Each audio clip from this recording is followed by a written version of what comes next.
Part 7, The Unwritten Menu, Chapter 15. The announcer's voice crackled over the cheap PA system, distorted and tinny, but the words were clear enough. And the winner of the Phoenix Chili Cook-Off for the third year in a row, Mel's Diner.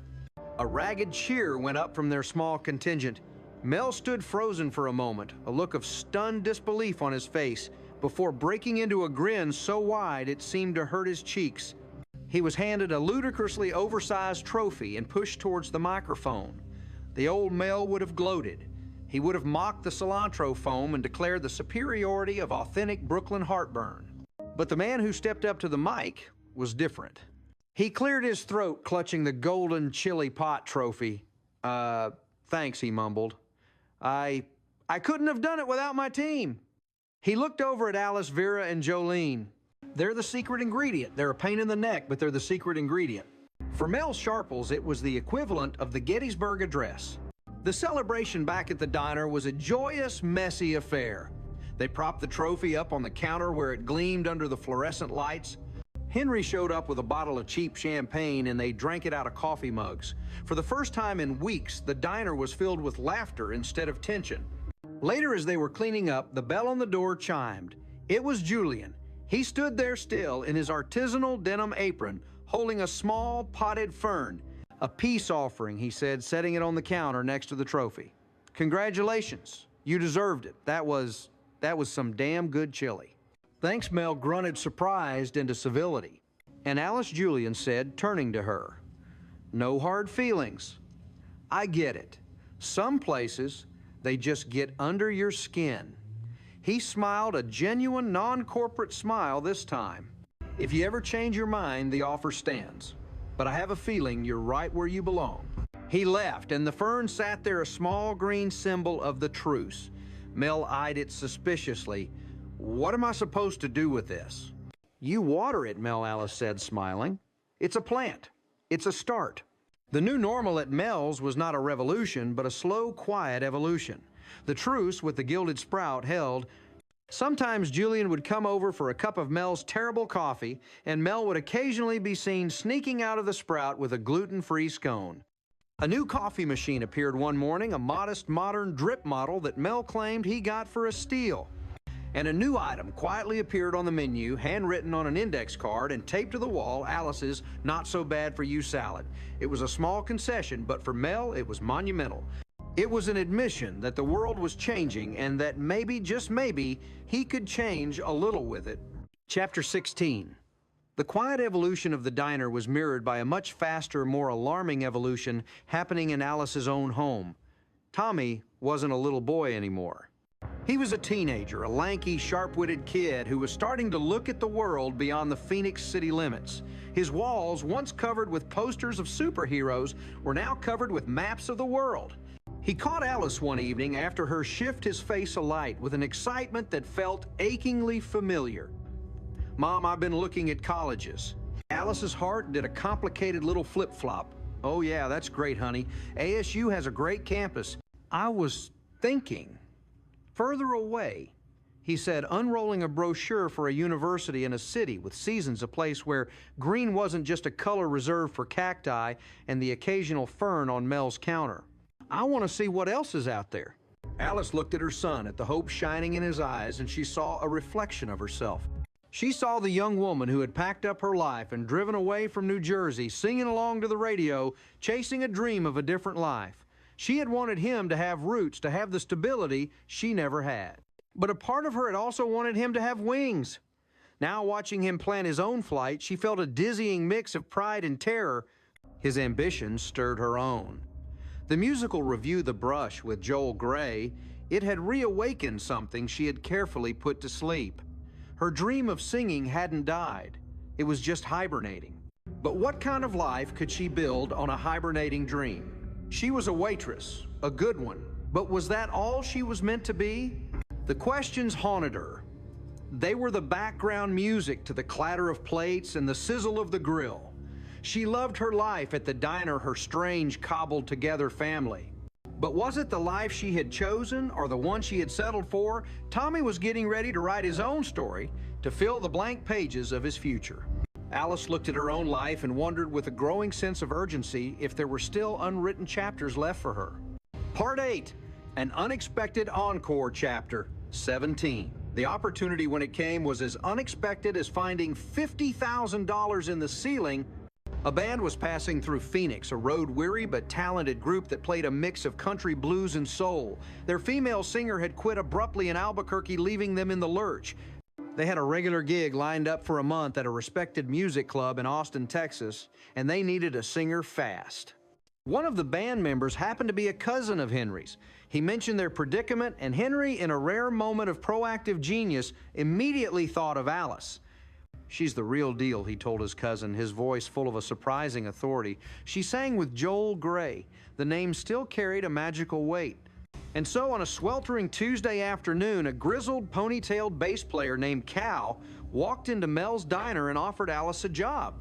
It wasn't a record deal, it wasn't Broadway, but it was a real paying gig. A chance to sing every night for a month with a professional band in a city famous for its music scene. It was a chance to be for a little while just a singer. The offer threw her into a tailspin. Austin wasn't across the country, but it was a world away. It would mean leaving Tommy during a crucial time in his senior year. It would mean leaving the diner just as things had finally found a fragile, comfortable balance. She confided in Jolene and Vera during a late-night cleaning session. Austin Jolene's eyes lit up.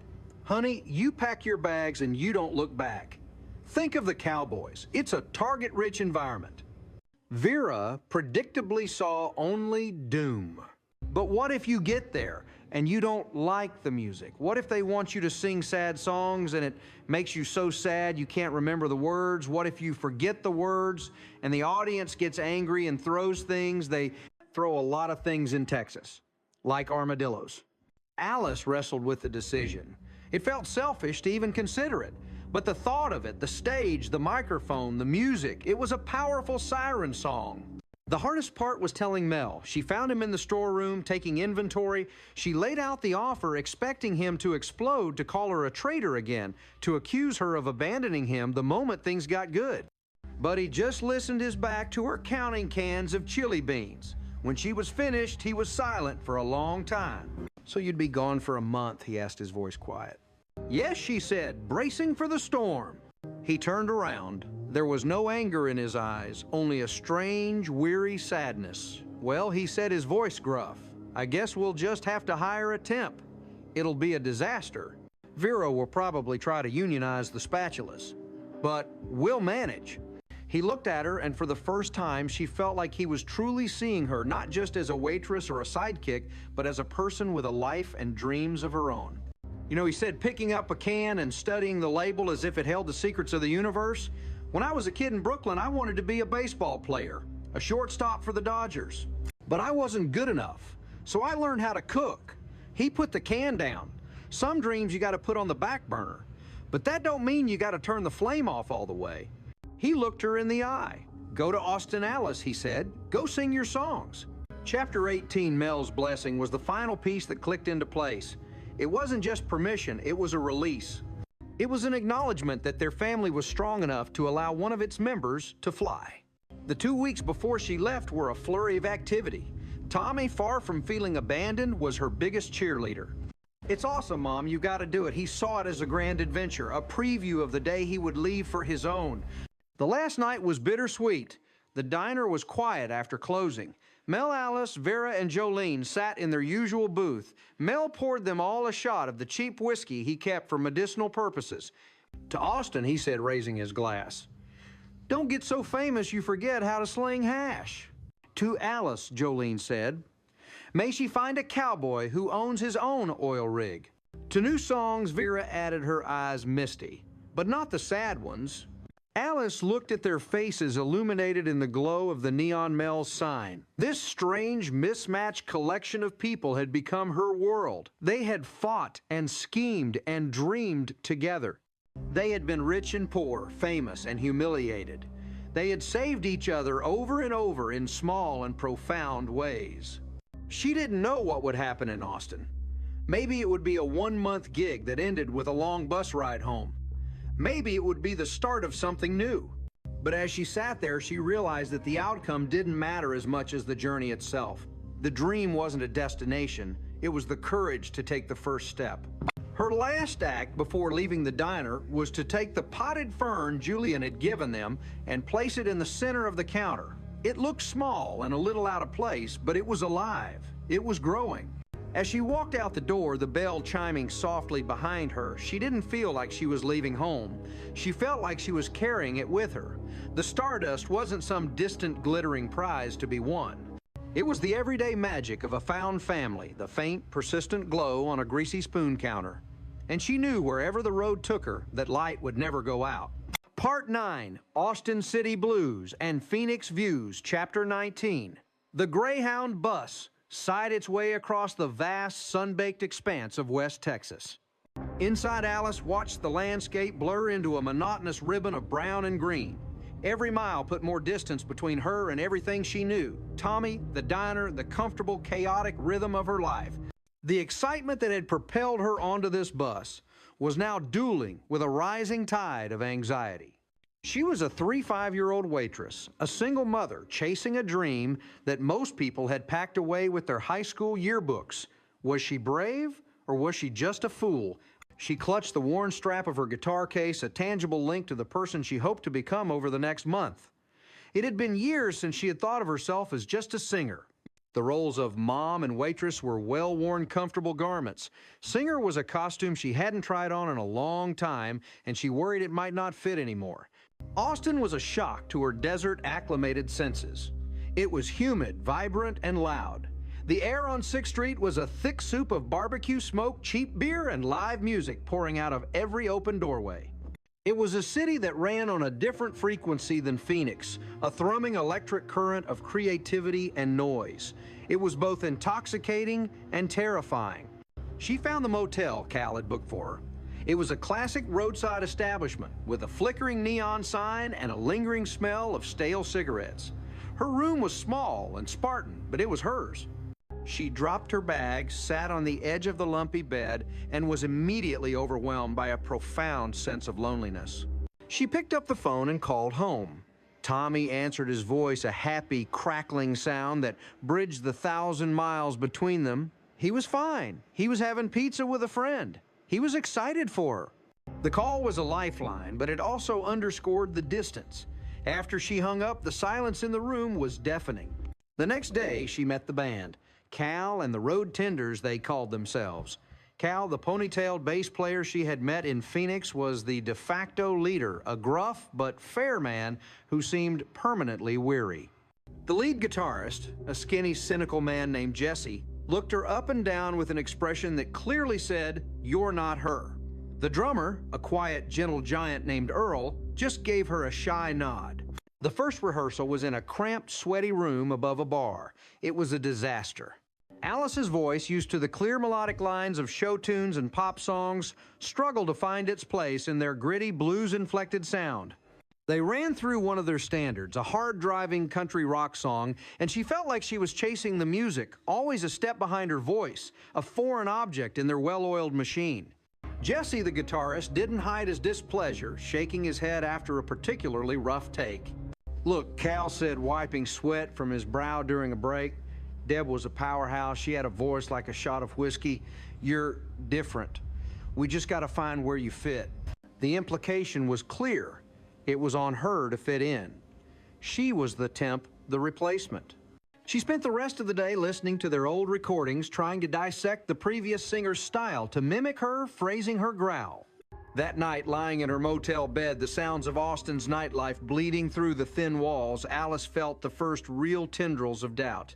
Maybe Mel had been right. Maybe some dreams were best left on the back burner. Chapter 20. Back in Phoenix, Mel's Diner was also dealing with a replacement, and it was going just as poorly. Mel, true to his word, had hired a temp. Her name was Brenda. She was a middle-aged woman with a steel gray perm and an expression that suggested she had just smelled something unpleasant. Brenda was, in a word, efficient, terrifyingly so. On her first day, she arrived 15 minutes early, wearing a freshly starched uniform and carrying her own industrial-strength cleaning supplies. Within an hour, she had reorganized the entire counter area, arranging the sugar packets into neat geometric rows and labeling the napkin dispenser with a label maker. There she announced her voice, a crisp, no-nonsense bark. Now, there's a system. Vera and Jolene watched her horrified. The diner ran on a system, but it was an organic, chaotic system built on years of habit and unspoken understanding. Brenda's system was an invasion and imposition of cold, hard logic onto their warm, messy world. The clash was immediate. Vera was terrified of Brenda. She has a color-coding system for the rags, Jolene. She whispered, her eyes wide with fear. One color for countertops, one for tables, and a third for what she calls unforeseen biospills. I'm afraid to spill anything. Jolene, on the other hand, saw Brenda not as a threat, but as a rival. It became a silent, passive-aggressive war of efficiency. If Brenda cleared a 4-top in 30 seconds, Jolene would clear a 6-top in 25, leaving a trail of clattering dishes in her wake. They would glare at each other over the top of the coffee pots, two titans of table turning locked in a battle for dominance. Mel, for his part, was miserable. He had hired Brenda because she seemed competent, but he hated her competence. She would follow him around the kitchen, pointing out health code violations and suggesting more logistical ways to stack the clean plates. If you move the fryer 3 inches to the left, Mr. Sharples, she'd say, clipboard in hand, you could improve your workflow efficiency by nearly 12%. Don't touch my fryer, he would growl, clutching the greasy appliance protectively. He secretly missed Alice's gentle suggestions, which he had always loudly rejected, but sometimes in the dead of night quietly implemented. He missed the way she could translate a customer's vague order for the usual into a coherent ticket. He missed the sound of her singing softly to herself as she polished the silverware. He even found himself, to his own disgust, dutifully watering the fern she had left on the counter. The small green plant had become a symbol of her absence, a silent, leafy reproach. He was the captain of the ship, but he was starting to realize that his first mate had been the one who actually knew how to navigate. The diner was still running thanks to Brenda's iron-fisted efficiency, but it felt sterile. The stardust was gone, replaced by the sterile scent of bleach. Chapter 21. The night of Alice's first gig in Austin was hot and sticky. The club, a legendary honky-tonk called the Broken Spoke, was packed with a discerning crowd of cowboys, college students, and music aficionados. They were here for the real thing, and they could smell an imposter a mile away. Alice stood backstage, her hands cold and clammy, her heart hammering against her ribs. This wasn't the friendly, forgiving audience of the Little Palace Theater. This was Austin. The first set was as stiff and awkward as the rehearsal. Alice, still trying to channel the ghost of the previous singer, pushed her voice into a gravelly imitation that felt false and strained. She hit the notes, but there was no heart in them.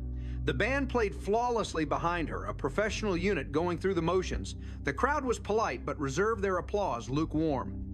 She could see Jesse, the guitarist, smirking out of the corner of his eye.